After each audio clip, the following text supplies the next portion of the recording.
What's happening, everybody? What a great win. What a really fantastic win.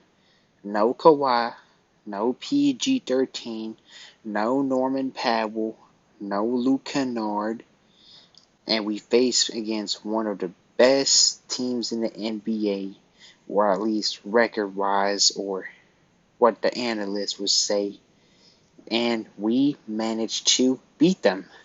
Literally, like how our towns were injured, and we managed to beat the Golden State Warriors. Man, oh man, this is one of those other games that we literally had to fight. We had all the energy. Steph Curry went off. He did pretty good. Kuminga was pretty solid. Klay Thompson, he had an off night. And the Clippers pulled it through. We really pulled it through. So, first, Terrence Mann. Terrence Mann, like he was on a mission lately. He was really on a mission. I believe he had 23 points. He was getting to the rack, playing great defense. Had some, really good slashing abilities. Shooting his nice little, beautiful mid-range. Shooting them, even I believe swishing them threes. Just being the Terrence Mann that we all know to love. And he really shown that. He's shown his inner dog energy. And we love players who are dog, who has a dog mentality. And it was just amazing. Just love players like him. And Marcus Morris, he was also great as well too. He did his job, made his nice post fadeaways, made some threes, being the pretty much like a really rock solid good veteran. Like, I'm glad the Clippers did not trade Marcus Morris, because Marcus Morris, he's key. He's been really key for the Clippers as well. Also, just being a really big, like, what type of analogy could I say? Kind of like a big pit bull, basically. Like, on the offensive side, he's a big threat. Defensive side, he's also a big threat. He's a big, strong body, big, small forward, power forward, whatever you want to consider him. Like, he's really killing it. Like, he essentially really did his thing. And then Nick Batum, big shout out to him as well too. He had really good key moments, especially when he swishes his corner threes. Well, basically threes in general. And he played pretty good defense. He one time made Steph Curry shoot an air ball, that's a big plus by Nick Batum. He has a really good versatility. Big Zoo, Ivica Zubac. Big shout out to him. Big shout out to him. This is the Ivica Zubac that we love. The guy who is really good in the paint, banging down low. Even his defense is solid. I know he kind of got in a lot by Steph Curry, but it's Steph Curry. It's really hard to guard him, but Big Zoo, he basically feasted in the paint. Because, Warriors like to play small ball, so Zubac take that perfect advantage.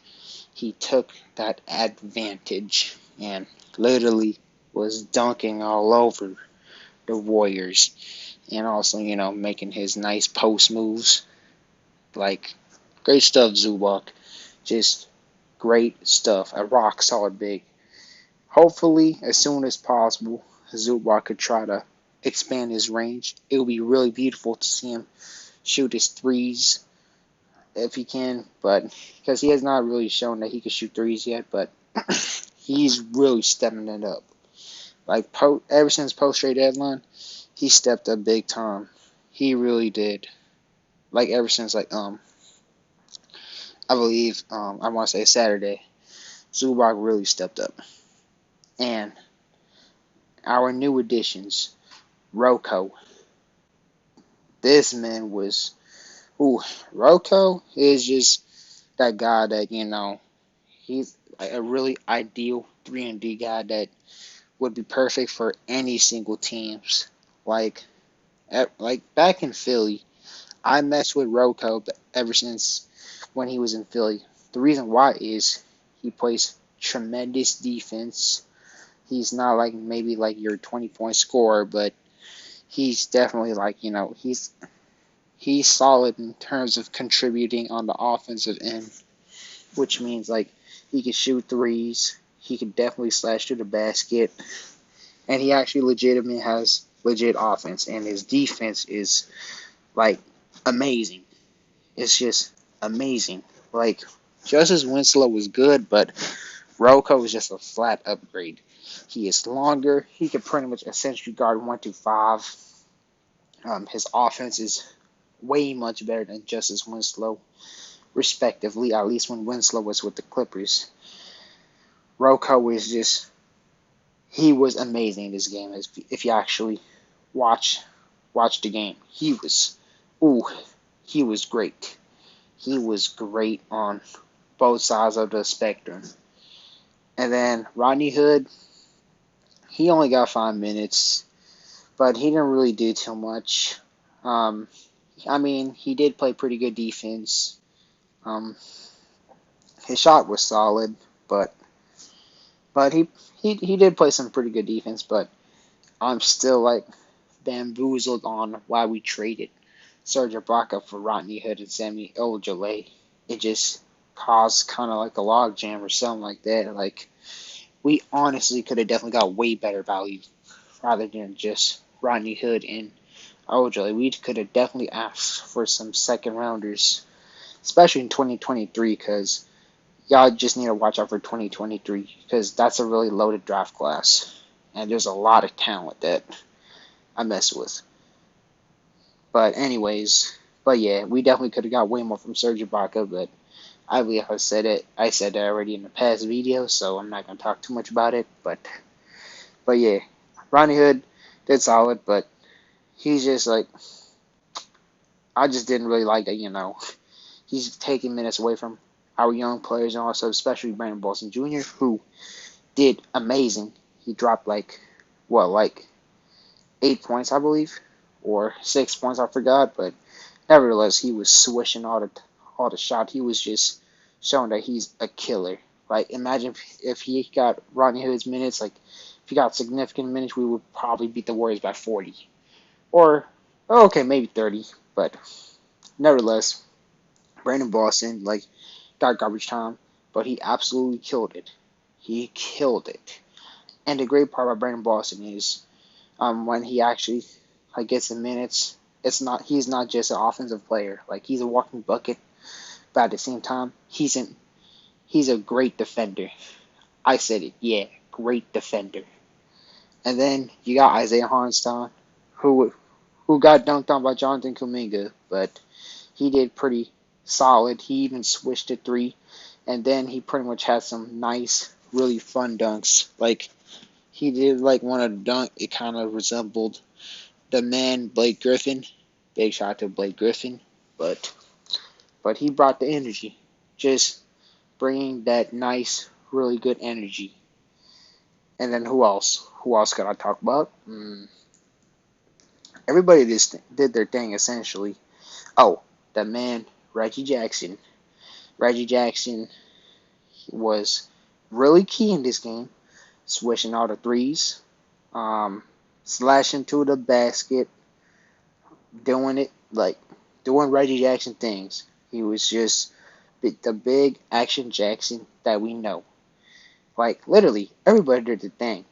Amir Coffey, he didn't really do too much, but we won the game a lot, so, and Amir Coffey did show capability that he could go off in the past, so I'm not gonna really lose it as much as how I did compared to the beginning of the year, so I'm cool with Amir playing significant minutes because, he doesn't really do much mess up. He doesn't really mess things up, so I'm cool with Amir playing minutes, I guess. So yeah, that's just that. And our ball movement was just amazing. Like literally, that's how we pretty much win. The more we move the ball around, the higher chance we win. And and pretty much like that's how we literally beat the Warriors. It was great ball movement. And Tyronn Lue, big shout out to him. Like, do y'all think Tyronn Lue should get Coach of the Year? Like lately, how the Clippers been playing, like we've been beating good teams with our injured roster and with our bench players. I think he's definitely should be getting Coach of the Year because like we literally beat the Golden State Warriors, one of the best teams in the NBA, without any of our stars or even our key players. I mean, Tyronn Lue could definitely improve on a lot of things still. Like he could definitely try to like at least back in the past, but right now there's not really much Tyronn Lue could do. But he definitely could have, utilized players like Brandon Boston Jr. or Jay Scrubb or etc. Because I felt if had he utilized the young players like from the start, I felt like like a lot of injuries would have been prevented. Who knows? Even Paul George would have been playing right now. But that's just that. But shout out to everybody. Like literally everybody. We played great. We really did play. Like we really, really, really, really, really showed that we're the real deal. So, but anyways, I could just keep going on and on, and I might eventually keep repeating myself. But just let me know what you think about this beautiful win. I'm sure everybody's gonna be gassed. And have a great night, Clipper Nation. Let's get it.